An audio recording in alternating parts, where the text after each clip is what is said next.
Thank you, and thanks for coming along at the lunchtime slot. My name is Sam Lee. I'm the head of recruitment at Dickinson, and my role is about bringing talent into the business at whatever level that might be. So we recruit lawyers, we recruit business support professionals, we recruit apprentices, we run school leaver programs, so there's a whole range of things that we're doing as a business that fall under my remit. I thought it might be helpful just to give you a little bit about my background before we get started. I've been with the business for 20 years now, which is a frightening length of time, but I hope that gives you some idea of how much I enjoy what I do and how much I have enjoyed my time at this particular organisation. That's quite rare, I think, these days, but it's not that rare within our business. We've got 3 people on the stand today who, between us, we've got about 50 years service, and I promise you we're not that old. So, a little bit about us. We are a commercial law firm. We employ around about 1,200 people across 7 UK sites. And importantly, about 200 of those people are based here in Southampton. So we've got some great career opportunities here in this city. I've been asked to talk a little bit about professional services, and although I'm from a law firm, I'm going to try and apply what I'm talking about to the whole professional services sector. But it might be helpful just to give you a bit of an understanding as to what professional services is. Does anyone understand that term? Has anyone come across the term before? You can shake your heads, that's absolutely fine. No. Okay, so professional services is essentially businesses offering a professional service to their business clients. So it's about selling professional technical expertise. So it's typically things like accountancy, tax advice, lawyers, architects, surveyors. So anything that you would deem a profession. And it's about selling people effectively as our product. So it's our people's knowledge that we're selling. Might be interested to know that professional services has got quite an important role to play within the UK at the moment in terms of our economic growth. We make up 14% of all employment at the moment, so 14% of all employed individuals work within the professional services sector. And within legal services in particular, we are a 25 billion business, £25 billion business. So that's quite a significant chunk of money that is contributing to our economy. So I'm going to focus a little bit on law, but if anyone wants to talk about professional services more generally, I'm more than happy to answer questions back at the stand at some point. So law and careers in law, I think, can broadly be looked at in 2 types of firm. So you have criminal practice and you have civil practice. So criminal is, as you would imagine, it's about governing behaviours, it's about punishing harmful behaviour, threatening behaviour, damaging actions, all that kind of thing. So, examples being theft, vandalism, murder, that kind of thing. Punishments being fines or imprisonment. Civil law is essentially everything else. So it's what governs the relationships between people, and it's what governs the relationships between businesses and people and businesses.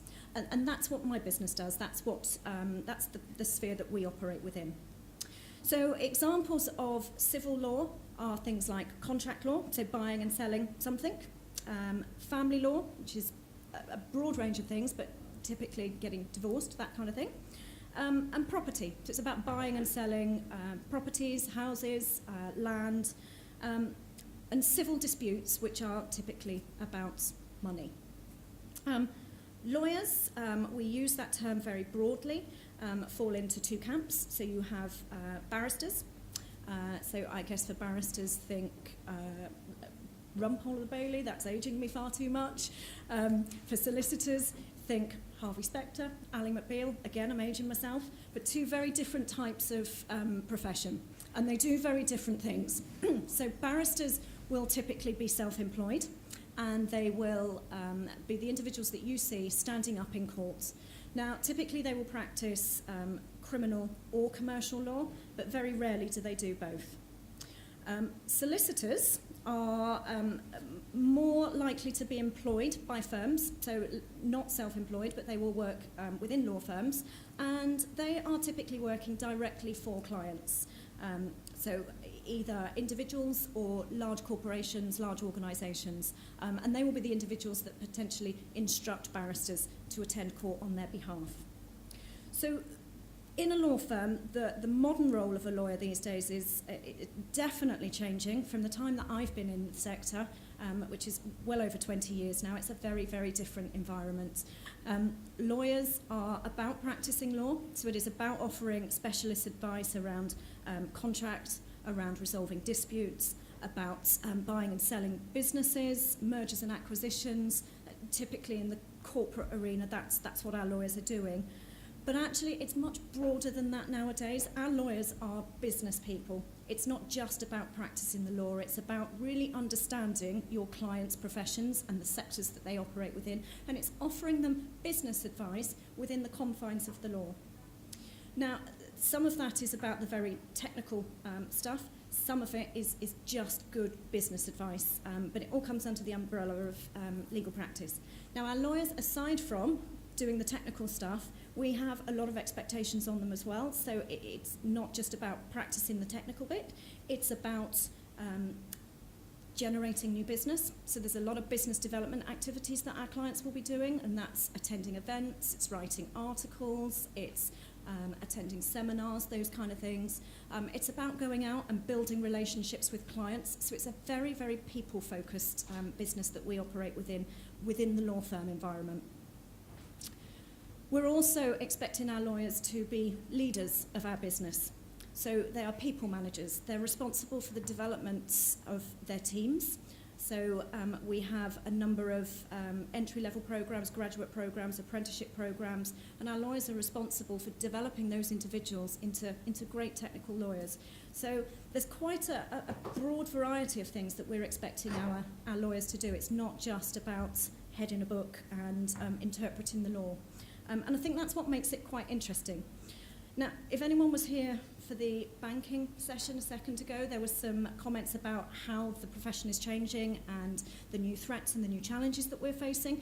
And absolutely all of that rings true for our sector. So we are seeing new entrants to the market, slightly different models. So not just law firms, actually we're seeing businesses now offering legal advice. So financial institutions are setting up law practices as well.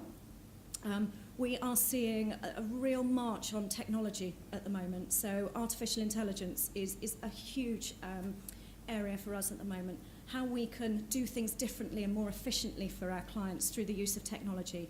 And that means that there are roles that are likely to be part of the law firm that don't exist at the moment because we've got technology moving at such a pace. But it's what makes it quite exciting, and it's what makes it interesting.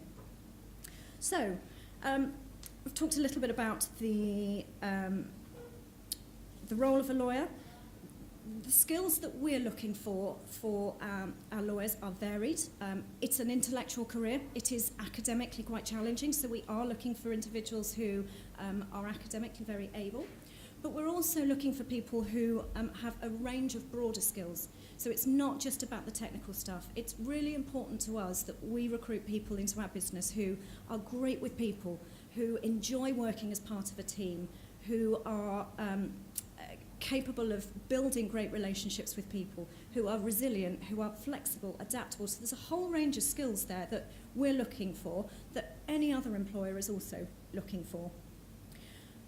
And in terms of how you get there, how you develop your career, how you actually enter our profession, your traditional route is through university, which is what you would probably expect. So we are looking for 3 good A-levels. You would then attend university, and you would either do your law degree, or if you're undecided at that point, you could do a non-law subject. So we take lawyers through our business who have done a range of academic qualifications, so history, English, languages, all these sorts of things. Now, if you have decided to go through your academic studies, with the non-law route, what you would then do at the end of your degree is what we call the conversion course. It's a postgraduate diploma in law, and essentially it gives you all of the core subjects that you study on your law degree, but squished into a 12-month programme. And from that point, everybody, whether you are a non-law student or a law student, would go on to do the legal practice course, which is a slightly more vocational course. It's about pulling all of the law and the practical elements together. So you would learn things like how to interview clients, how to negotiate, how to draft documents, alongside some of the more advanced law modules. From that point, you'd get yourself onto a graduate scheme, what we call our training contract, and that's a 2-year programme. And during that 2 years, you would spend time across 4 different practice areas, and at the end of that, you qualify. Now, that takes 6 years. You might be surprised to learn that you don't need to go to university to be a solicitor. And that's a new thing for our profession. It's very traditional to go through the university route, but the last couple of years has seen new routes to qualification open up to allow access to a much broader range of people who might never have considered a career in law before. And that's through the apprenticeship programmes. So we have launched a new apprenticeship scheme which starts in September that allows school leavers, so from A-level, to take you right the way through to qualification as a solicitor in 6 years. So the same amount of time as if you were to do a law degree. The difference being you are gaining great experience with us along the way. So you're getting fully embedded into the business at a much earlier stage than perhaps your peers who may have gone to university. You are earning, so you're earning a good salary while you're doing your apprenticeship scheme, and you're not coming out of university with a hideous amount of debt 6 years down the line. So there's some real benefits to thinking about a slightly different route to the profession. Now, it's still an academic career, so we are still looking for strong A-level grades. We're looking for a minimum of 3 Bs for our legal apprenticeship. But it's much more accessible, I think, and it's a scheme that not as many people are familiar with. So the competition for this at the moment is much lesser, perhaps, than the training contract route. And just to give you some examples, our training contract application process generates somewhere in the region of about 1,500 applications every year. At the moment, we're looking at about 100 applications for the apprenticeship routes. Now, we're looking at slightly lower numbers. We're not looking at as many apprentices, but it just gives you some idea of how competitive the 2 routes are. But there's some great alternatives to the profession. Alongside that, we've also got a second apprenticeship scheme which doesn't take you through to qualification as a lawyer, but if you want a career in law and you don't necessarily want to be a solicitor, we've got what we call our paralegal career path. So it is what we call our unqualified fee-earning role. So you are still working with clients, you are still practicing law, but it's at a slightly junior level, and we have an apprenticeship scheme that gets you to that point in 2 years post A-level as well. Now, I've talked a lot about legal careers. Actually, working in a law firm is not just about practicing law. So we employ around about 1,200 people. I would say probably about 650 of those are in legal careers, and the rest of them are made up of business support professionals. So we have secretarial teams, PA teams. We have an HR team, which is where I come in. So we are the team that look after all of our people's welfare, employee relations issues, development, recruitment. You might have heard before referred to as the hiring and firing team, but it's much broader than that. We have an IT team who employ around about 40 or 50 people across a number of different locations. And they've got such a varied role at the moment, particularly given all of the changes that we're seeing in terms of the technology that is being introduced. So we have a team of developers, we have a team of IT support, and we have an apprenticeship scheme for that team as well. We have a business development function, so they're responsible for supporting our lawyers in going out and generating new business. They're responsible for all of our marketing collateral. So the big stand that you may have walked past, it's bright yellow, that's the kind of thing that they're responsible for. It's pulling together all of those campaigns, all of those strap lines, and working very closely with the business and other areas of the support functions. We have a risk team to make sure that we are fully compliant. We're a regulated business, which means that there are lots of procedures, lots of regulations, lots of standards that we need to adhere to, and our risk team makes sure that we are fully compliant at all times. We also have a finance function. So the finance team responsible for obviously paying all of our invoices, billing our clients, invoicing our clients, and also then helping to chase up those invoices when they're not paid, so a credit control function. So there's a huge variety of opportunities within the business, and we look at roles that are entry level, we look at roles that are slightly more senior. So lots and lots of opportunities. So when you think about professional services, when you think about law firms, don't just think, it's not for me, I don't want to be a lawyer, because actually there's a wide variety of opportunities that you might not necessarily have thought about. And I can honestly say, having worked in the business for 20 years, I've worked in the HR function for most of that time, and I would say it has been one of the most exciting roles that I've ever had. I have the opportunity to work for some really smart people, or to work with some really smart people, to really influence the way that our business runs. The apprenticeship programs have been the work that my team have introduced, so we've been given license to go out and to look at where the opportunities might be to improve our recruitment activities, to improve our retention strategies, and those are some of the things that we've introduced. So just because we're not lawyers doesn't necessarily mean we don't have value to add to the business. So I would certainly suggest considering careers within professional services, even if you're not particularly interested in qualifying in those routes. And just one final point from me, it's not just about work. One of the things that I really like about working within the legal sector and professional services is that there's a lot of focus on what we call our corporate social responsibility activities.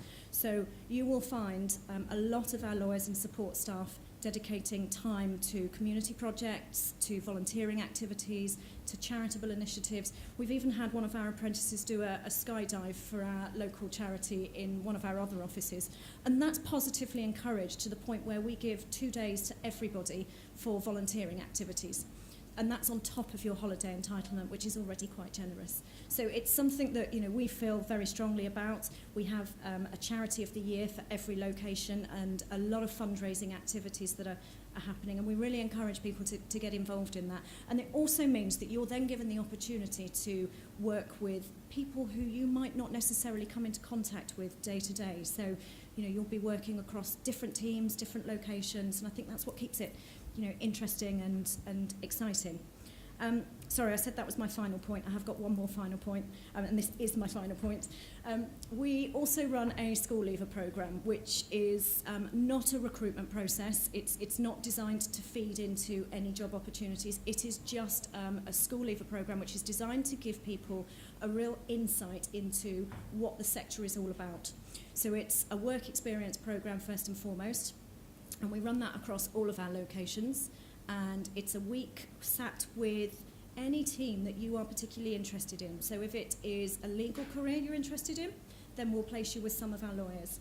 If it's an IT career you're interested in, we will sit you with our IT function. So it's a really flexible route.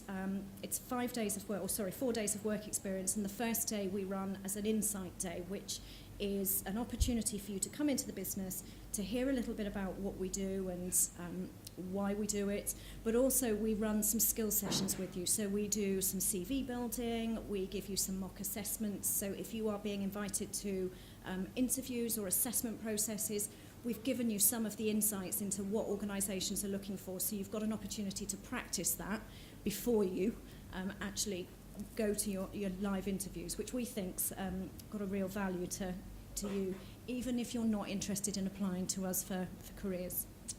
So that's just a whistle-stop of the sorts of opportunities you can find in law and professional services, and all of those programs you're likely to see across a number of different law firms, accountancy practices, so it's not just us.